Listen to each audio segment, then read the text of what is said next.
Hello friends, आज हम लोग डिस्कस करेंगे इकोनॉमिक्स के वो क्वेश्चन जो यूपीएससी प्रीलिम्स के ईयर 1999 एंड 2000 में आए थे। तो हम लोग देखते हैं पहला सवाल। क्वेश्चन है, the economic crisis in the latter half of 1990s most seriously affected Indonesia, Thailand, Malaysia and South Korea. The cause of the crisis was, इसे हम लोग कहते हैं एशियन फाइनेंशियल क्राइसिस, जो कि 1997 में हुआ था, 1997 में हुआ था। इसका कारण क्या था? आपके पास चार ऑप्शन दिए गए हैं। पहला है mismanagement of financial resources and financial sector in general. दूसरा, the prolonged over valuation of local currency, prolonged over valuation of local currencies vis western currencies. तीसरा option, down swing and recession in western economies which earlier provided export market oriented countries. चौथा है none of this. तो अगर आपको पता होगा कि crisis कैसे आती है तो आप मोस्ट प्रोबेबली ऑप्शन सी लगा करके आएंगे।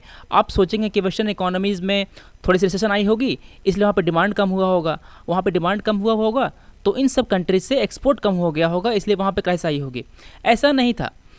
एक्चुअली हुआ क्या था कि इन सब करेंसीज़ में, इन सब कंट्रीज़ में, जो ईस्ट एशियन कंट्रीज़ हैं, वहाँ पे हुआ क्या था कि वहाँ पे उनकी करेंसी डिवैल्यूएट की गई थी। सबसे पहले थाईलैंड ने अपनी करेंसी डिवैल्यूएट की थी।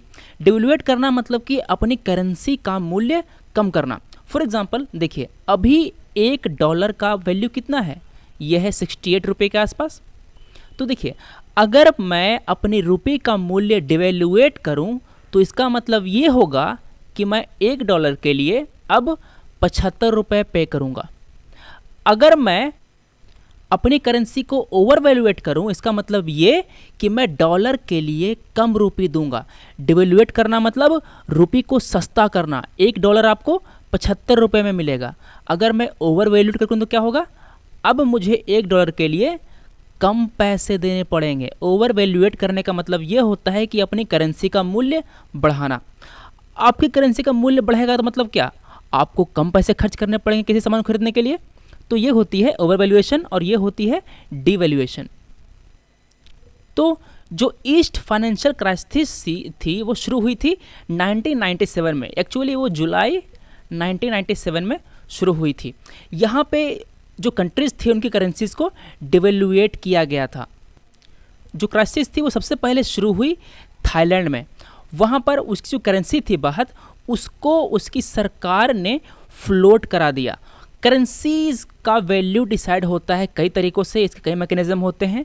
एक मैकेनिज़्म होता है फ्लोटिंग, मतलब कि आपकी करेंसी मार्केट फोर्सेस पे डिपेंड रहेगी। मार्केट फोर्सेस मतलब डिमांड एंड सप्लाई पे डिपेंड रहेगी। अगर आपकी करेंसी का डिमांड ज़्यादा होगा तो आपकी करेंसी एप्रिशिएट होगी। डिमांड ज़्यादा तो करेंसी एप्रिशिएट। अगर डिमांड कम हो गया तो आपकी करेंसी का सप्लाई बढ़ जाएगा, आपकी करेंसी एप्रिशिएट नहीं डिप्रिशिएट हो जाएगी। तो पहले क्या था कि पहले थाई गवर्नमेंट ने अपने करेंसी को $, के रिस्पेक्ट में पेग कर दिया था। मतलब कि अगर $, का मूल्य बढ़ेगा तो थाईलैंड की करेंसी का जो वैल्यू है वो बढ़ेगा। मगर वहाँ की सरकार ने किया क्या कि अब उसने अपनी करेंसी को फ्लोट कर दिया। अब करेंसी को फ्लोट कर दिया तो होगा क्या? होगा कि ये कि मार्केट फोर्स पे डिपेंड हो जाएगी। तो कुछ मार्केट फोर्सेस की वजह से जो थाईलैंड की जो करेंसी थी वो जल्दी जल्दी डिप्रिशिएट होने लग गई। वहाँ की सरकार पर से जो इन्वेस्टर्स थे उनका विश्वास उठने लग गया। जो थाई इकोनॉमी थी उन पर से जो इन्वेस्टर्स हैं उनका विश्वास उठने लग गया। अब चूंकि इन्वेस्टर का विश्वास जो उठेगा उसके इकोनॉमी पर से, तो वो लोग वहाँ से अपना पैसा निकालना शुरू करेंगे। अगर इंडियन इकोनॉमी पर से इन्वेस्टर का विश्वास उठ जाए तो जिन जिन लोगों ने इंडिया में इन्वेस्ट किया है सब लोग अपना पैसा निकाल कर भागना शुरू करेंगे। वही सोचेंगे कि पता नहीं ये इंडियन की जो इकोनॉमी है कब गिर जाए। तो इस वजह से वो लोग अपना पैसा निकालना शुरू करेंगे। तो जब वो अपना पैसा निकालना शुरू करेंगे तो जो वहाँ की करेंसी है वो और डिप्रिशिएट होगी। देखिए, वो लोग क्या लेकर के आए थे? वो लेकर के आए थे डॉलर। अब जब वो डॉलर यहाँ पर लेके आए थे तो डॉलर की सप्लाई इंडियन इकोनॉमी में बढ़ेगी।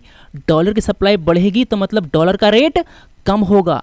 अब डॉलर का रेट कम होगा तो जो रुपये का रेट है वो बढ़ेगा, है ना। तो देखिए, अब अगर इन्वेस्टर इस डॉलर को लेकर के बाहर भागेंगे, वो लोग लेकर के इसको बाहर भाग गए, तो हमारी इकॉनमी में डॉलर की जो सप्लाई है वो कम हो जाएगी। अगर डॉलर की सप्लाई कम हो गई तो रुपी का रेट क्या होगा, डिप्रिशिएट कर जाएगा, क्योंकि अब रुपी को पूछने वाला कोई नहीं होगा। हमारी इकोनॉमी में रुपी बहुत सारा होगा। हमारी इकोनॉमी में डॉलर का जो सप्लाई है वो कम हो गया। सप्लाई कम होने के कारण डॉलर का वैल्यू बढ़ने लगेगा। डॉलर का वैल्यू बढ़ेगा मतलब कि रुपी का वैल्यू कम होगा। रुपी की वैल्यू कम हो गई मतलब रुपी डिप्रिशिएट हो गई। रुपी डिप्रिशिएट होगी तो जो इन्वेस्टर्स है उनका विश्वास उठेगा धीरे धीरे मार्केट से। देखिए, रुपी को डिप्रिशिएट होने के कई सारे फायदे होते हैं, मगर रुपी अगर बहुत जल्दी डिप्रिशिएट होने लग गया, मतलब कि अगर आपकी करेंसी का वैल्यू बहुत तेज़ी से गिरने लग गया, तब प्रॉब्लम होती है। अगर आपकी करेंसी धीरे धीरे डिप्रिशिएट करती है, मतलब कि उसकी वैल्यू धीरे धीरे कम होती है, तो कोई इशू नहीं है। ऐसा नहीं कि अभी रुपये का रेट है 75 रुपया, कल हो गया 65 रुपया, आज हो गया 55 रुपया, ऐसे नहीं कम होना है, धीरे धीरे कम होना है। अगर धीरे धीरे कम होता है तो कोई इशू नहीं, अगर जल्दी जल्दी गिरती है मतलब कि आपकी इकोनॉमी में सीरियस प्रॉब्लम है। तो थाईलैंड का ये प्रॉब्लम धीरे धीरे पूरे ईस्ट एशिया में फैलने लग गया। इंडोनेशिया इससे सफ़र हुआ, साउथ कोरिया इससे सफ़र हुआ, हांगकांग, लाओस, मलेशिया और फिलीपींस पे थोड़ा कम प्रभाव पड़ा, और ब्रुनेई, चाइना, सिंगापुर, ताइवान और वियतनाम, ये जो थे वो सारे बहुत कम अफेक्टेड कंट्रीज़ थे। तो ये था हमारा ईस्ट एशियन फाइनेंशियल क्राइसिस। आपको मैं अभी इस क्राइसिस का जो पूरा कॉज था मैं उसको पूरा एक्सप्लेन करता, मगर अभी समय की कमी होने के कारण इसको आगे किसी लेक्चर में एक्सप्लेन करूँगा। अभी हम लोग चलते हैं अपने क्वेश्चन पे जो हमने पूछा था। सवाल था इकोनॉमिक क्राइसिस का कारण क्या था। तो कारण था mismanagement of financial resources and financial sector. मेरा आंसर है ए। अगला सवाल देखते हैं।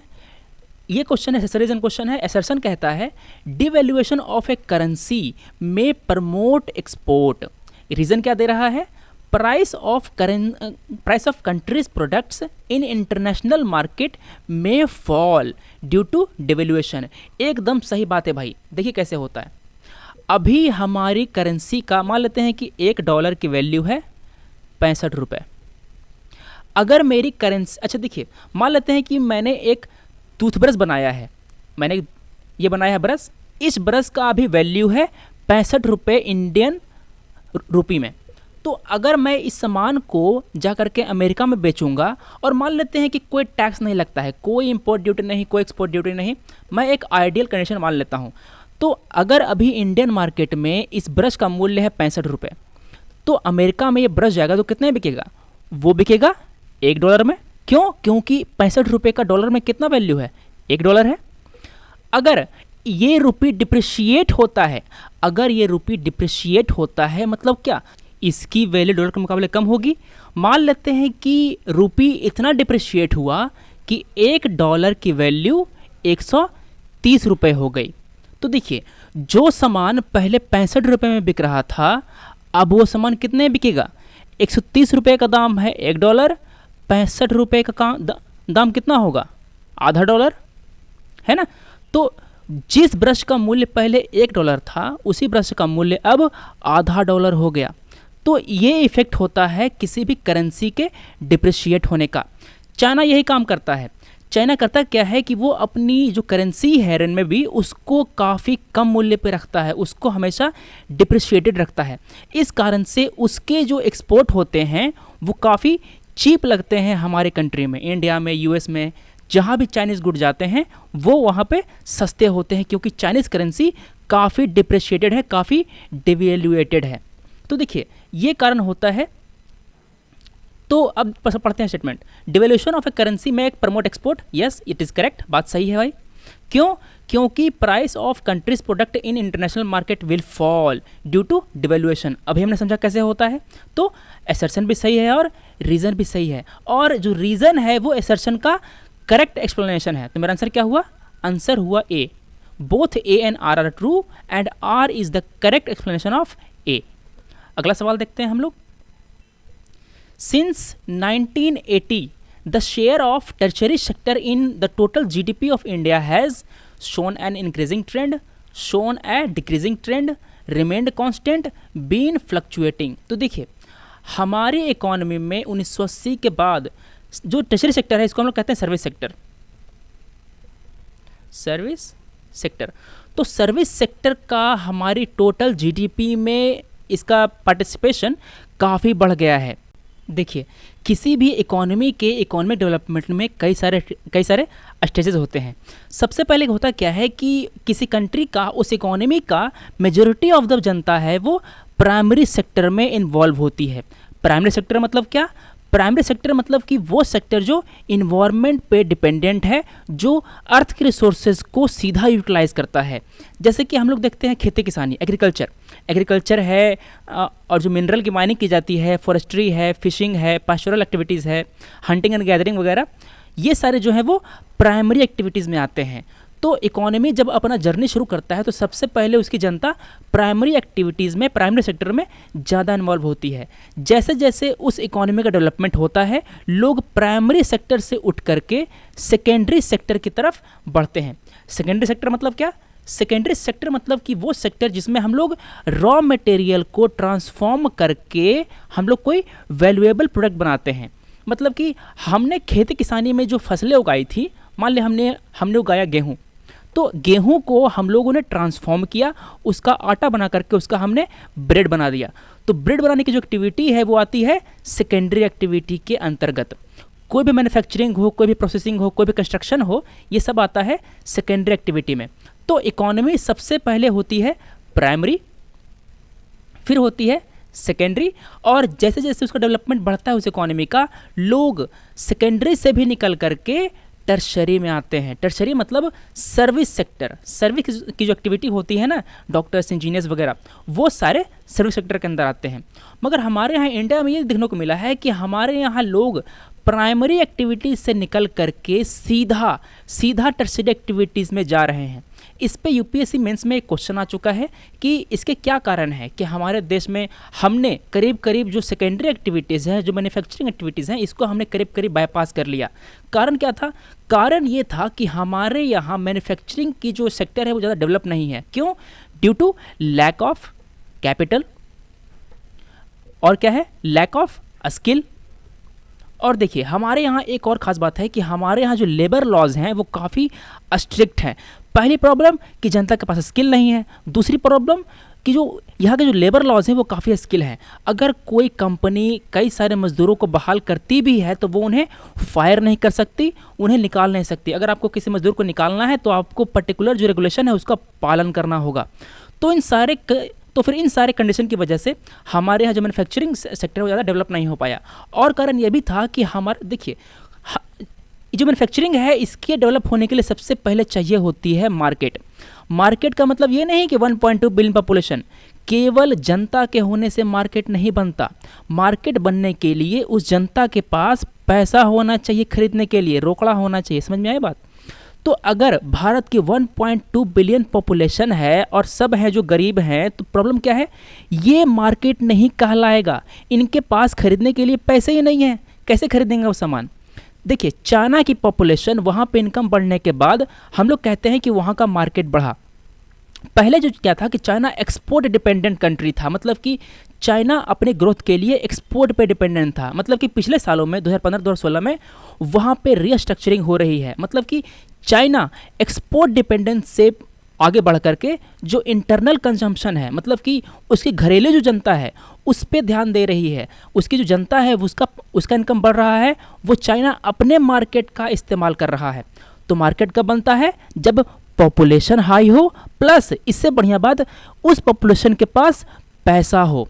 तो हमारे यहाँ मार्केट उतना ज़्यादा नहीं था, हमारे यहाँ गरीबी काफ़ी ज़्यादा है। तो इस कारण से हमारे पास कैपिटल नहीं है, हमारे पास स्किल नहीं है, लेबर लॉस ख़राब है, प्लस हमारे पास मार्केट नहीं था। इस कारण से हमारे यहाँ मैन्युफैक्चरिंग सेक्टर ज़्यादा डेवलप नहीं हो पाया। इस कारण से हुआ क्या? जो लोग खेती किसानी में व्यस्त थे वो सब लोग टर्शरी सेक्टर की ओर उठ करके आने लगे। हम लोग देख रहे हैं कि जाट आंदोलन हो रहा है। क्यों? वो लोग खेती किसानी में इन्वॉल्व थे, वो लोग टर्शरी की ओर आना चाहते हैं, गवर्नमेंट जॉब्स में आना चाहते हैं, मैन्युफैक्चरिंग में नहीं जाना चाहते क्योंकि यहाँ है ही नहीं। वो लोग सीधे गवर्नमेंट जॉब में जाना चाहते हैं, सर्विस में जाना चाहते हैं, बैंक में जॉब करेंगे, टीचर की जॉब करेंगे, कोई भी जॉब करेंगे, मगर जो सर्विस सेक्टर है वहाँ पर जाएंगे। फिर हम लोग ये भी देखते हैं कि जो भी लोग खेती किसानी में इन्वॉल्व हैं, जो भी लोग, वो अपने बेटे बेटे को ये चाहते हैं कि वो किसानी नहीं करे, वो लोग ये चाहते हैं कि वो किसी भी जॉब पकड़ ले, कोई भी जो जॉब है, सरकारी जॉब है या प्राइवेट जॉब है, कोई जॉब कर ले, मगर वो खेती किसानी नहीं करे। तो इस कारण से हमारे देश में जो सेकेंडरी सेक्टर है ये हमने बाईपास कर लिया है। अभी मोदी सरकार ने make in India scheme launch करके इसको रिवाइव करने की कोशिश की है। हम लोगों ने जो बाईपास किया था उसको हम लोग फिर से रिविजिट कर रहे हैं। हम लोग बाहरी कंपनियों को बुला रहे हैं कि आइए आप इंडिया में अपना प्लांट लगाइए, आप इंडिया में मैन्युफैक्चरिंग कीजिए। तो देखिए, हमने समझा कि प्राइमरी एक्टिविटीज़ क्या होती है, हमने समझा सेकेंडरी एक्टिविटीज़ क्या होती है, और टर्शियरी एक्टिविटीज़ क्या होती है हमने बताया अभी कि इसमें सर्विसेज प्रोड्यूस की जाती हैं, सर्विसेज हम लोग ऑफर करते हैं, और जो ट्रेड वगैरह है, ट्रांसपोर्ट वगैरह है, कम्युनिकेशन फैसिलिटीज़ जो है, ये सारी सर्विस सेक्टर में आती हैं। कोई इलेक्ट्रिशियन है, टेक्नीशियन है, लॉन्ड्रर है, बार्बर है, शॉपकीपर है, ये सब सर्विस प्रोवाइड करते हैं आपको। आगे ये तो था प्राइमरी, सेकेंडरी एंड टर्शरी। इसके अलावा दो और सर्विसेज होती हैं जो सर्विस सेक्टर के अंदर ही आती हैं। पहली है क्वाटरनरी और दूसरी है क्विनरी। क्वाटरनरी के अंदर हम लोग इन्फॉर्मेशन को कलेक्ट करते हैं, प्रोड्यूस करते हैं और डिसेमिनेट करते हैं। क्विनरी एक्टिविटीज़ के अंतर्गत जो भी लोग इन्वॉल्व हैं वो डिसीजन मेकर होते हैं, वो पॉलिसी मेकर होते हैं। तो ये थी 5 तरह की activities, primary, secondary, tertiary and quaternary और क्विनरी। तो हमारा इसका आंसर क्या है? इस सवाल का आंसर है कि हमारे देश में जो सर्विस सेक्टर है, जो टर्शरी सेक्टर है, वो इंक्रीजिंग ट्रेंड शो कर रहा है। इसका कंट्रीब्यूशन इंडिया की जीडीपी में लगातार बढ़ता जा रहा है। आंसर है ए। हम लोग देखते हैं अगला सवाल। अब ये जो क्वेश्चन है वो असर्शन टाइप है। असर्शन कहता है fiscal deficit is greater than budgetary deficit. Reason कहता है fiscal deficit is borrowing from RBI plus other liabilities of the government. Liabilities क्या होगी? सरकार ने जो बोरोइंग की है, सरकार ने जो कर्जा लिया है किसी भी तरह से, लोगों से लोन ले करके या बॉन्ड इशू करके, वो होती है सरकार की लाइबिलिटी। तो पहले समझते हैं कि फिस्कल डिफिसिट क्या होता है, फिर समझते हैं कि ये बजटरी डिफिसिट क्या होता है, तब हम लोग डिसाइड करेंगे कि सही है या गलत। तो देखिए, फिस्कल डिफिसिट का मतलब होती है रेवेन्यू रिसिप्ट, नॉन डेब्ट क्रिएटिंग कैपिटल रिसिप्ट।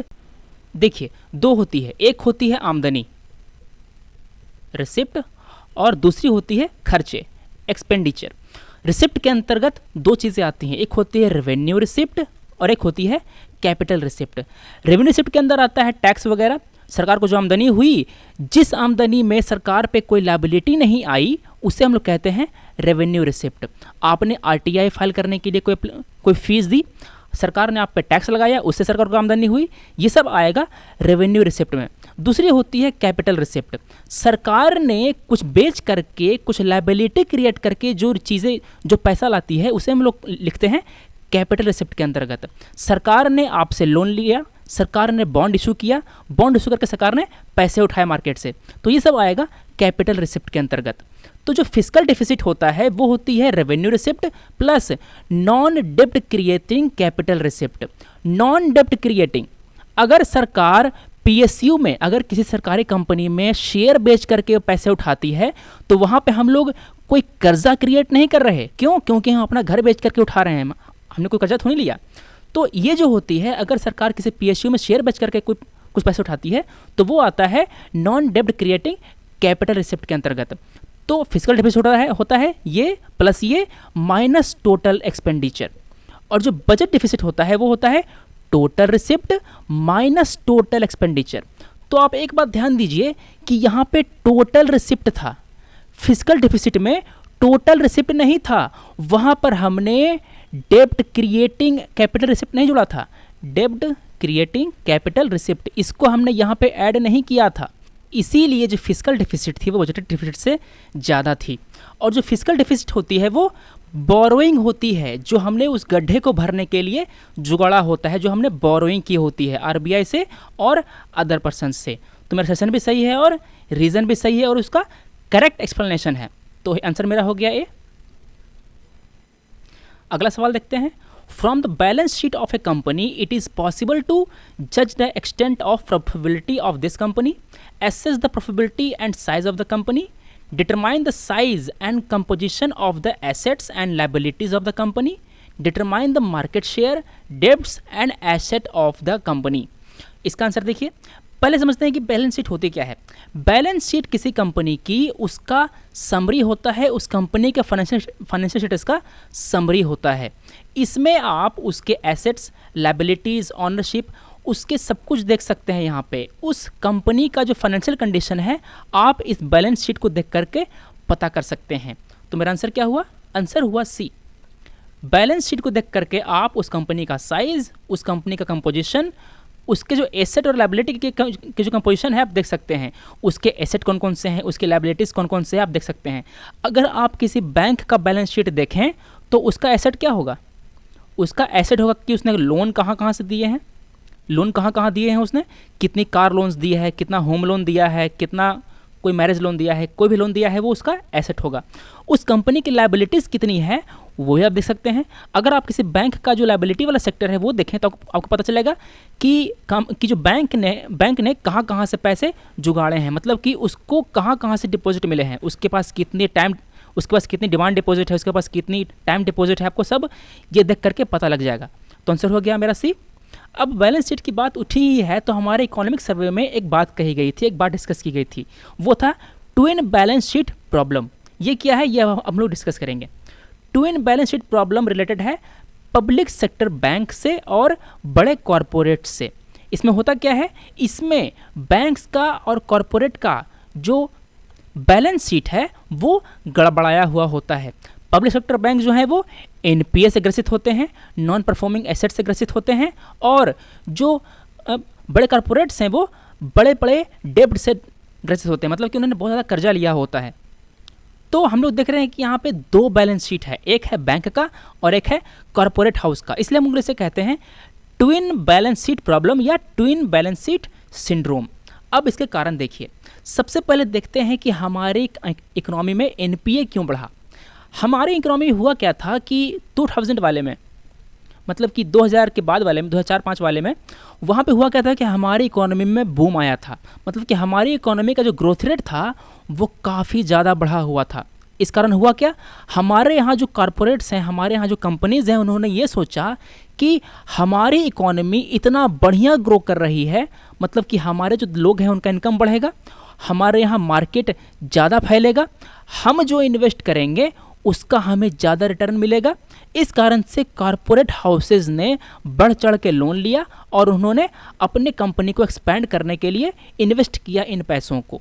बाद में क्या हुआ, बाद में 2008 में आ गई क्राइसिस, भारत भी इससे काफ़ी ज़्यादा प्रभावित हुआ, प्लस हमारी इकोनॉमी में जो ग्रोथ था वो धीरे धीरे कम होने लगा। क्यों?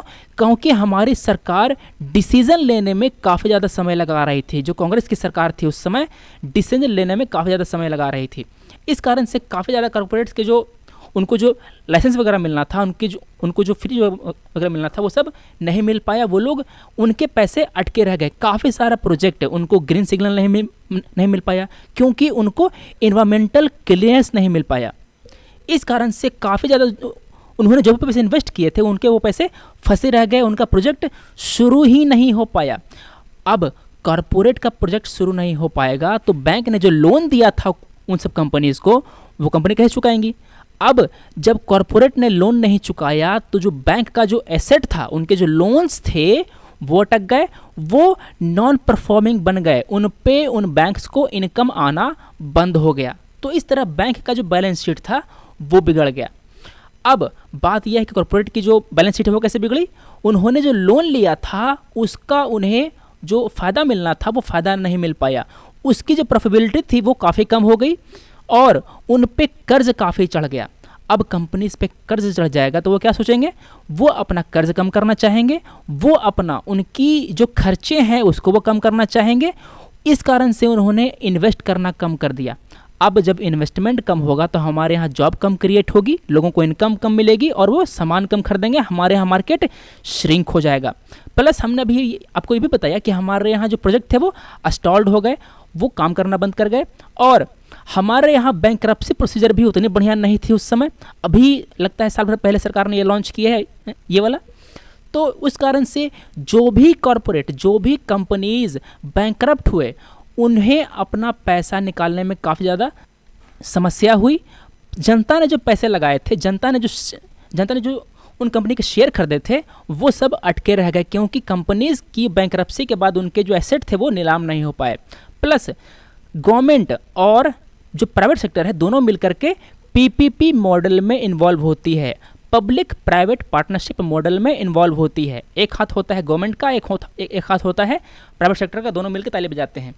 तो होता क्या है, यहाँ पे जो मॉडल बना था, जो रूल्स एंड रेगुलेशन बने थे, वो काफ़ी इनफ्लेक्सिबल थे।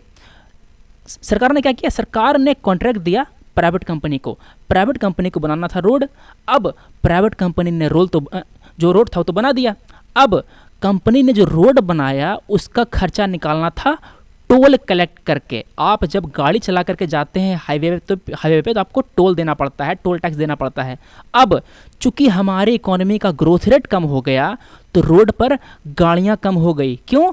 क्योंकि गुड्स का जो ट्रांसपोर्ट था वो कम हो गया, पेट्रोल के दाम बढ़ने लग गए, गाड़ियां हमारे सड़कों पर कम हो गई। अब रोड पर गाड़ियां कम चलेंगी तो टोल टैक्स कम होगा, है ना। कंपनीज को टोल टैक्स कम मिलने लग गया, इस कारण से उनकी प्रॉफिटेबिलिटी घट गई। तो बैंक का बैलेंस शीट था वो भी खराब हो गया, और जो कॉर्पोरेट थे उनका भी बैलेंस शीट खराब हो गया। अब इकोनॉमिक सर्वे ने इसके 4 सोल्यूशन दिए हैं। इसमें 4 R हैं: recognition, recapitalisation, resolution and reform. Recognition में ये कहा है कि बैंकों को ये अपना जो गलती है उसको रिकॉग्नाइज करनी चाहिए। उन्होंने बहुत बढ़ चढ़कर लोन दिया था, जो कंपनीज एलिजिबल नहीं थी उनको भी लोन दिया था।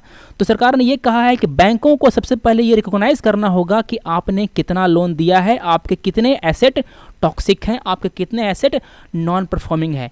एक बार आपने रिकॉग्नाइज कर लिया, उसके बाद सरकार उन बैंक को रिकैपिटलाइज करेगी, सरकार उन बैंक में नया पैसा इन्फ्यूज़ करेगी, बैंक के पास आएगा पैसा, बैंक फिर से लोन बढ़ाना शुरू करेंगे, लोन देना शुरू करेंगे, लोगों को फिर से लोन मिलेगा, वो लोग अपने बिजनेस एक्सपैंड करेंगे। उसके बाद 2 और चीज़ें थी, रेजोल्यूशन एंड रिफॉर्म। रेजोल्यूशन मतलब जो समस्या था उसको सही करना था, और रिफॉर्म में वो सब चीज़ें सही करनी थी जिसके कारण से ये सब समस्याएं आई। मतलब कि आपको जल्दी आपको क्लियरेंस देना है, जो भी एनवायरमेंटल सिग्नल्स हैं वो आपको जल्दी देना है। मतलब कि कंपनी ने जो भी चीज़ें आपको, जो यहाँ पे जो लेबर लॉज हैं उसको रिफॉर्म करना है, ये सब आएगा रिफॉर्म सेक्शन में। तो मेरा सवाल क्या था, सवाल पे चलते हैं अब। From the balance sheet of company is possible to determine the size and composition of asset and liabilities. अब हम लोग देखते हैं अगला सवाल है यहाँ पे सेशन दिया हुआ है, according to statistics more female children are born each year than male children in India. Reason दे रखा है, in India death rate of male child is higher than that of female child. आप लोगों ने सुना होगा कि हमारे यहाँ जो सेक्स रेशियो है काफ़ी ख़राब है, मतलब कि हमारे यहाँ मेल की तुलना में फीमेल्स काफ़ी कम है। क्यों? आप लोग में से कई लोग ये अंदाज़ा लगाएंगे कि हमारे यहाँ जो मेल होगा उसका बर्थ रेट ज़्यादा होगा। तो देखिए होता क्या है कि हमारे यहाँ जो फीमेल चिल्ड्रेन हैं उनका बर्थ रेट ज़्यादा होता है, फीमेल ज़्यादा जन्म लेती हैं। मगर प्रॉब्लम ये है कि हमारे यहाँ जो फीमेल है वो मार दी जाती है, फीमेल फोर्टिसाइड का हमारे यहाँ केस काफ़ी ज़्यादा है। इस कारण से हमारा सेक्स रेशियो जो है वो काफ़ी अस्क्यूड है। तो more female are born each year, this is correct, but in India death rate of male child is higher. ये जो स्टेटमेंट है वो गलत है। हमारे यहाँ जो गर्ल चाइल्ड है उसका डेथ रेट हाई होता है। तो ए है करेक्ट, आर है गलत। अगर ऐसी कंडीशन, अगर ऐसे केस बनते हैं कि पहला सही दूसरा गलत, तो सबसे आसान सवाल हो जाता है ये। अगर ए और आर दोनों सही हो गए तो ये पता करना मुश्किल हो जाता है कुछ लोगों के लिए कि ये उसका करेक्ट एक्सप्लेनेशन है कि नहीं। तो हमारा ये वाला केस काफ़ी इजी था, आर गलत है, आर यहाँ पे गलत है, तो मेरा आंसर आ गया सी। अगला सवाल, consider the following statements about mega cities in India. Population of each mega city is more than 5 million. All the mega cities are important sea ports. Mega cities are either national और state capitals. तो पूछ रहा है कि which of these statements are correct. तो इसमें से आप एलिमिनेट करना शुरू कीजिए, 1 और 3 छोड़ देते हैं, हम लोग देखते हैं दूसरा statement. All the mega cities are important sea port. आप इसका कुछ एग्जाम्पल ले लीजिए। आप ले लीजिए न्यू दिल्ली। दिल्ली एक मेगा सिटी है, मगर क्या ये सी पोर्ट है? नहीं है ना सी पोर्ट, ये तो मतलब बीच में बैठा हुआ है। तो मेरा जो सेकंड स्टेटमेंट था वो हो गया गलत। अब आप एलिमिनेट करना शुरू कीजिए, जहाँ जहाँ 2 है वहाँ वहाँ आप काट दीजिए। ए कट गया, बी कट गया, सी कट गया, मुझे मेरा आंसर डी आराम से मिल गया। मैंने बस एक स्टेटमेंट को देख करके बाकी बता दिया। और वैसे भी जो मेगा सिटीज़ होती हैं वहाँ पे पॉपुलेशन 5 मिलियन होती है। अगर आपने पढ़ा है तो सही, अगर नहीं पढ़ा तब भी मेरा आंसर मिल गया था। ए सही है और बी सही है। अगला सवाल देखते हैं हम लोग। Which of the following ports of India handles highest tonnage of import cargo? Options हैं Calcutta port, Kandla port, Mumbai port, Visakhapatnam port. ये क्वेश्चन आया था 2000 में, उस समय उसका आंसर था विशाखापट्टनम। अभी सरकार ने पोर्ट में काफ़ी ज़्यादा इन्वेस्टमेंट किया है, पोर्ट की जो कैपेसिटी है काफ़ी ज़्यादा बढ़ाई है। तो इस क्वेश्चन को लेकर के हम लोग ये देखते हैं कि भारत में कौन कौन से मेजर पोर्ट हैं। हमारे यहाँ मेजर पोर्ट हैं Kolkata port, Paradip port, new Mangalore port, Cochin port, Jawaharlal Nehru port, Mumbai port, Kandla port, Visakhapatnam port, Chennai, Tuticorin, Ennore, Marmagao और पोर्ट ब्लेयर। जो प्रीलिम्स उसमें काफ़ी टाइम ये क्वेश्चन आता है कि कौन सा पोर्ट भारत के पश्चिमी किनारे पे बसा हुआ है और कौन सा पोर्ट भारत के पूर्वी कोस्ट पे बसा हुआ है। तो ध्यान से देखिए, जो कांडाला पोर्ट है वो है गुजरात में, मुंबई में है मुंबई पोर्ट, और जवाहरलाल नेहरू जो पोर्ट है वो होता है मुंबई में। इसके बाद जो मार्मागांव पोर्ट है वो है पश्चिमी कोस्ट पर। इसके बाद न्यू मंगलौर है, कोची है, ये सारे पश्चिमी कोस्ट पर बसे हुए हैं। पूर्वी कोस्ट पर कौन कौन सा है? पूर्वी कोस्ट पर है हल्दिया, पारादीप, विशाखापत्तनम, चेन्नई और तूतीकोरिन। तो अगर आपको याद रखना कि कौन से पोर्ट पूर्वी पर बसे हुए हैं, कौन से पोर्ट पश्चिमी पर बसे हुए हैं, तो आप बस ये ध्यान रखिए कि कौन सा पोर्ट किस स्टेट में है। हल्दिया पोर्ट है पश्चिम बंगाल में, और वैसे ही चेन्नई पोर्ट है तमिलनाडु में, और जो यहाँ पे मुंबई पोर्ट मुंबई में है, महाराष्ट्र में है ही, और मंगलोर पोर्ट है कर्नाटका में इधर। तो इस तरह आप पता कर सकते हैं कि कौन सा पोर्ट किस कोस्ट पे है। अगला सवाल देखते हैं। Which one of the following countries occupies the first place in global competitive report of World Economic Forum? पहले पूछता था ऐसा सवाल कि कौन सा है फर्स्ट प्लेस पे। अब क्या पूछता है यूपीएससी? अब पूछता है कि ये रिपोर्ट किसके द्वारा पब्लिश की जाती है। तो इसने तो क्वेश्चन नहीं बता दिया कि ग्लोबल की जो जीसीआर है, ग्लोबल कम्पिटिटिव रिपोर्ट है, वो वर्ल्ड इकोनॉमिक फोरम द्वारा पब्लिश की जाती है। आपको बताना है कि फर्स्ट प्लेस कौन सा है। फर्स्ट प्लेस पे उस समय था सिंगापुर। अभी कौन है? अभी जो रिपोर्ट पब्लिश हुई है 2016-2017 वाली, इसमें जो स्विट्ज़रलैंड है वो है पहले नंबर पर। उसके बाद आता है सिंगापुर, फिर है यूएस, फिर है नीदरलैंड और फिर है जर्मनी। ये है टॉप 5 कंपनीज। इंडिया कौन सा रैंक है? इंडिया का रैंक है 39th। 138 देशों में इंडिया का रैंक है 39। और अगर आपको पूछे कि ब्रिक्स कंट्री में इंडिया का जो इंडिया हुआ कौन कौन से देश हैं, तो आपको बताना है कि चाइना 28 नंबर पर है, रशिया 43rd नंबर पर है, साउथ अफ्रीका 47 नंबर पर है और ब्राज़ील 81st नंबर पर है। इंडिया का पहले रैंक था 55th, 55वां रैंक था।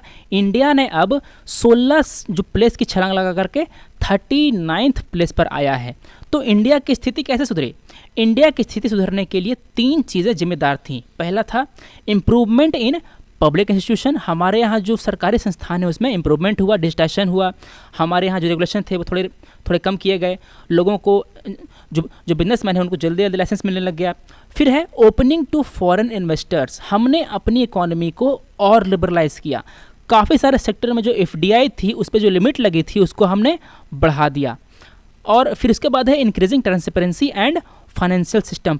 हमारे फाइनेंशियल सिस्टम में जो ट्रांसपेरेंसी थी उसको हमने बढ़ाया। कैसे बढ़ाया? पहला है डिजिटाइजेशन और दूसरी है आरटीआई का बढ़िया इम्प्लीमेंटेशन। हमने क्या किया कि बहुत सारे जो कंपनीज थी, बहुत सारे जो हमने जो रूल्स वगैरह लगा रखे थे उसको हमने ऑटोमेटेड कर दिया। पहले क्या होता था? पहले इंस्पेक्टर जाते थे कंपनीज में, वहाँ पर जा करके चेकिंग करते थे। अब सरकार ने ये प्रपोजल रखा है कि लोग जो कंपनीज हैं वो एफिडेविट साइन करेंगे कि ठीक है हम सरकार का हर रेगुलेशन मानेंगे, और सरकार के पास ये अधिकार होगा कि वो रेगुलर टाइम पे नहीं, बस जब मन चाहे तब। मतलब कि अगर सरकार को ये लगता है कि किसी कंपनी ने अगर वो रेगुलेशन नहीं पालन कर रहा है तो वो एक सरप्राइज विजिट कर सकता है। तो इस कारण से जो कंपनीज़ हैं उनको एक इंसेंटिव रहेगा कि उसको हर समय सतर्क रहना होगा, वो हर समय उसको रेगुलेशन का पालन करना होगा। पहले क्या होता था, कंपनीज़ को पता होता था कि सरकार हर 2 साल बाद आएगी, तो वो 2 साल पर नहीं, 2 साल नहीं, वो सबसे अंतिम में अपनी स्थिति सुधारते थे। पूरे साल आराम करते रहे और अंतिम में अपने साफ सफाई कर दी और इंस्पेक्टर साहब आए, चेक करके चले गए, घूस घूस लेकर के चले गए। तो अब ये सिस्टम, इसको चेंज करने वाले हैं सरकार। वो ये चाहती है कि हम लोग कंपनीज़ को ये कहेंगे कि आप एक एफिडेविट साइन कीजिए, आपको पूरे साल में हम लोग कभी भी आकर के सरप्राइज विजिट कर सकते हैं। तो इस कारण से हमारे यहाँ जो कम्पिटिटिव इंडेक्स है उसका हमारा वो बढ़ा, वो हमारा बढ़िया हुआ और इस कारण से हमारी रैंक बढ़ी। तो अभी भी हम लोग देख रहे हैं कि अभी भी हम लोग 39th रैंक पर ही हैं। हम लोग और कैसे सुधारें अपना रैंक, हम और कैसे इंप्रूव करें? हमको हमारा लेबर मार्केट को लिबरलाइज करना होगा, कंपनीज़ को फ्रीडम देनी होगी हायर एंड फायर की। आपको जितना मर्जी चाहे आप लेबर लीजिए, मतलब कि जितना मर्जी चाहे आप जॉब दीजिए, जितना मर्जी चाहे आप फायर कीजिए, आप पे कोई रेगुलेशन नहीं होगी। हाँ, अगर आप ज़्यादा मात्रा में फायर कर रहे हैं तो आप पे कुछ लॉज लागू होंगे। फिर हम लोग को ये भी इंश्योर करना होगा कि हमारा जो डोमेस्टिक मार्केट है उसमें एफिशिएंसी आए। हमें बड़े बड़े रोड्स बनाने होंगे, अच्छे अच्छे, माने कि हम लोग को इंफ्रा देना होगा। जो कंपनीज़ हैं उनको चाहिए इंफ्रास्ट्रक्चर। अगर आप उन्हें ट्रांसपोर्ट नहीं देंगे तो उनका जो ट्रांसपोर्ट करने का जो खर्चा है वो बढ़ेगा, हमारी इकोनॉमी ज़्यादा कम्पिटिटिव नहीं हो पाएगी। और हम लोग ये देखते हैं कि हमारा जो इकोनॉमी है, हमने जो रैंक जो दिखाई थी 39th, उसको क्या डिसाइड करते हैं?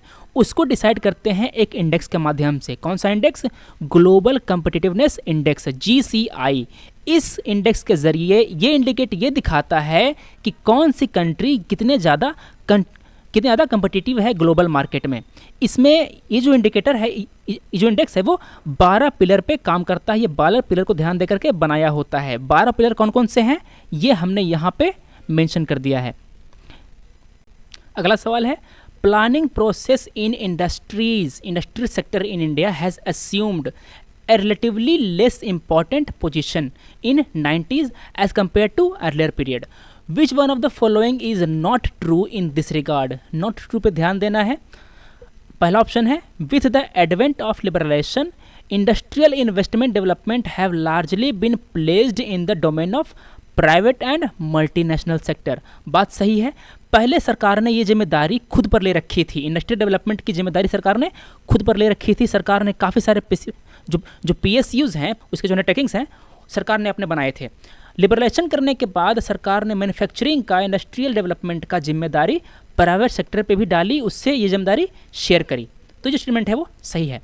अगला देखते हैं, with market assuming central place the role of central planning in many sector has been rendered redundant. सरकार ने काफ़ी सारे सेक्टर्स में जो रेगुलेशन है, जो लाइसेंसिंग की जो पद्धति थी, उसको सरकार ने हटा दिया। इस कारण से हमारे यहाँ जो प्लानिंग था, उसका जो रोल था वो कम हो गया। अभी सरकार ने, हम लोग जानते हैं कि मोदी सरकार ने अभी सरकार बनाने के बाद जो प्लानिंग कमीशन है उसको ही हटा दिया। तो इस कारण से हमारे इकोनॉमी में प्लानिंग का रोल धीरे धीरे कम होता जा रहा है। मेरा बी भी सही है। सी देखते हैं, the focus of planning has shifted to sectors like human resources. अभी मैंने आपको लेक्चर में बताया कि हमारी इकोनॉमी में सर्विस सेक्टर का जो रोल है वो बढ़ता जा रहा है। तो सर्विस सेक्टर में कौन कौन से होते हैं? सर्विस सेक्टर में होते हैं हमारे डॉक्टर्स, इंजीनियर्स और जो अलग अलग जो लोग होते हैं वो। ये सब क्या हैं? ये ह्यूमन रिसोर्स हैं। जो भी व्यक्ति हमारे समाज को कोई सर्विस प्रोवाइड करता है वो हमारे लिए एक रिसोर्स है। डॉक्टर एक ह्यूमन रिसोर्स है, इंजीनियर एक ह्यूमन रिसोर्स है। तो हमने अपना सर्विस सेक्टर पे ज़्यादा ध्यान देने के लिए हमने ह्यूमन रिसोर्स में ज़्यादा इन्वेस्ट करना शुरू किया। तो ए भी सही है, बी भी सही है और सी भी सही है। डी देखते हैं, the Nations priority has been shifted away from industrial development. नहीं भाई, ये गलत है। इससे अवे नहीं शिफ्ट हुआ है। अभी हम लोगों ने इंडस्ट्रियल डेवलपमेंट पे ज़्यादा ध्यान देना शुरू किया है। ये पहले भी था, ये अभी भी है। जो सर्विस सेक्टर है इसका डेवलपमेंट सरकार की पॉलिसीज़ की वजह से नहीं है, सरकार की खराब पॉलिसीज़ की वजह से है। जो प्राइवेट सेक्टर है उन्होंने जो इंडस्ट्री है उसको लगाने में उन्हें काफ़ी दिक्कत हुई, उनमें उन्हें फ़ायदा नहीं हुआ, इसलिए वो लोग जो सर्विस सेक्टर है उसकी तरफ गए। जो इंडस्ट्रियल सेक्टर है, इंडस्ट्रियल डेवलपमेंट है, इसकी तरफ सरकार का ध्यान पहले से ही था, अभी भी है। इसलिए जो स्टेटमेंट दिया हुआ है अवे वाला, अवे वर्ड लिख करके यहाँ पे जो लाइन है वो गलत हो गई। तो मेरा आंसर मिल गया डी। अब हम आपको देंगे कुछ सवाल जिसका जवाब आपको हमें देना है। आपको मैं 3 सवाल दे रहा हूँ आज। पहला सवाल है, economic liberalisation in India started with substantial changes in industrial licensing policy, convertibility of Indian rupee, doing away with procedure formalities for FDI, D option है significant reduction in tax rate. ये था पहला सवाल। दूसरा सवाल है ससेरिजन टाइप का। Assertion कहता है the rate of growth of India's exports has shown appreciable increase after 1991। Reason दे रखा है government of India has resorted to devaluation. Devaluation के कारण हमारे एक्सपोर्ट बढ़े, ये कह रहा है दूसरा क्वेश्चन। आपको इसका जवाब देना है। तीसरा क्वेश्चन ये कह रहा है consider the following statements. Indian rupee is fully convertible in respect of current account, in respect of capital account into gold. इनमें किनमें फुल्ली कन्वर्टेबल है हमारी करेंसी, आपको ये बताना है। इन तीनों सवालों के जवाब आप हमारे कमेंट सेक्शन में दीजिए। हम लोग मिलते हैं अगले वीडियो में। Thanks for watching, take care.